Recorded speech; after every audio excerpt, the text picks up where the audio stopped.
हाँ जी बच्चों, कैसे हो? ओके, बहुत अच्छे। आज हम टॉपिक करेंगे स्वर के बारे में। ठीक है, तो हिंदी भाषा की लिपि कौन सी है, पहले मुझे ये बताओ। देवनागरी। Very good, Devanagari. किसी भाषा को सीखना जो है वो हमें लिपि सिखाती है। तो किसी भाषा को सीखने के लिए हमें सबसे पहले उनके वर्णों का ज्ञान होना चाहिए। ठीक है, तो हिंदी वर्णमाला जो है उसके है 2 भी। कौन कौन से पता है किसी को?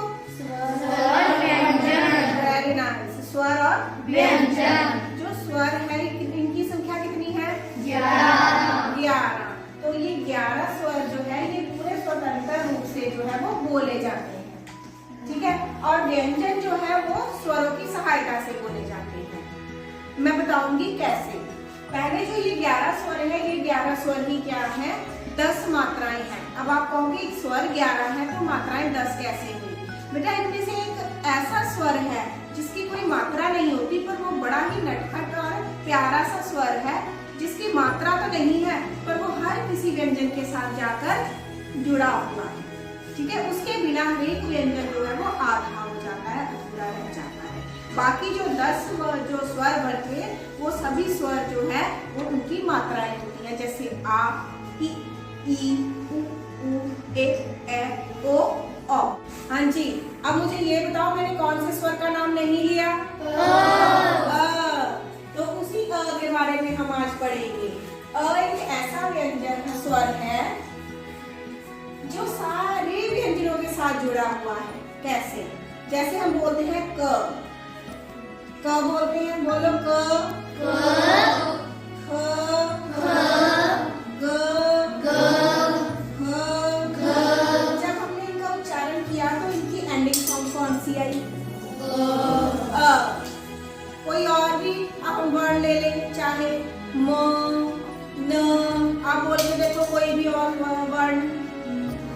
न, त, फ, ब, म, कोई भी ले लो। य, ह। इन सभी के अंत में किसकी आवाज आ रही है? जो ये अंत में आवाज आ रही है ना, इसी वर्ण की है, इसी स्वर की है। कौन सा? तो ये बड़ा ही नटखट हुआ ना। बाकी जो मात्राएं हैं वो तो एक एक बार कहीं लग जाती हैं स्वरों व्यंजनों के साथ, लेकिन ये हर एक व्यंजन के साथ जुड़ा रहता है। और जब ये कहीं भाग जाए, मतलब कहने का अभिप्राय, अगर ये किसी भी वर्ण के साथ ना लगा हो तो वो वर्ण हो जाता है आधा। जैसे यहाँ पर हम बोल रहे हैं क, ख, ग, घ। अंत में आवाज किसकी आ रही है? अ की। जब ये अ उससे हट जाता है तब उसकी आवाज क, ख, ग, ख आधी रह जाती है। इसी कारण ये अक्षर जो है वो आधे लिखे जाते हैं। ध्यान में आया? देखे होंगे आपने, है ना? जैसे बच्चा शब्द लिखते हैं, बच्चा, आपने यहाँ पे देखा आधा च लिखा हुआ है ना।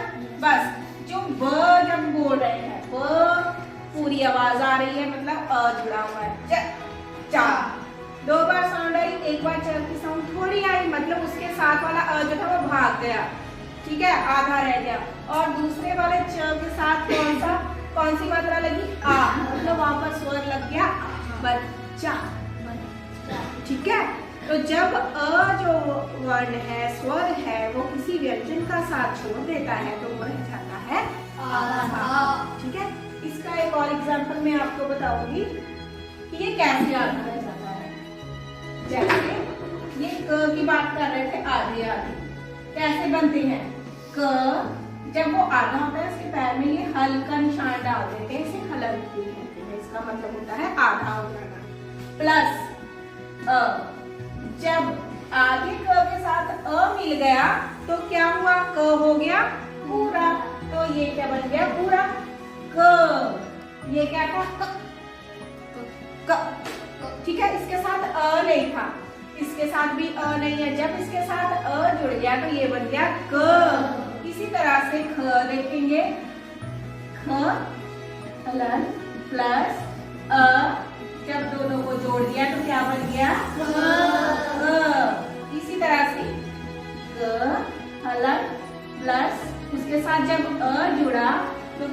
गया ग। इसी तरह से ग प्लस अ मिलकर क्या बन गया ग। तो समझ लग गई? ठीक है। जब किसी भी व्यंजन के साथ स्वर अ नहीं जुड़ा होता तब वह आधा हो जाता है, उसकी आवाज भी आधी रह जाती है। तो इसीलिए अ को हम कह देते हैं नटखट अ। क्या कह देते हैं? नटखट अ। ये हर एक व्यंजन के साथ जुड़कर उसकी साउंड को पूरा करता है। ओके।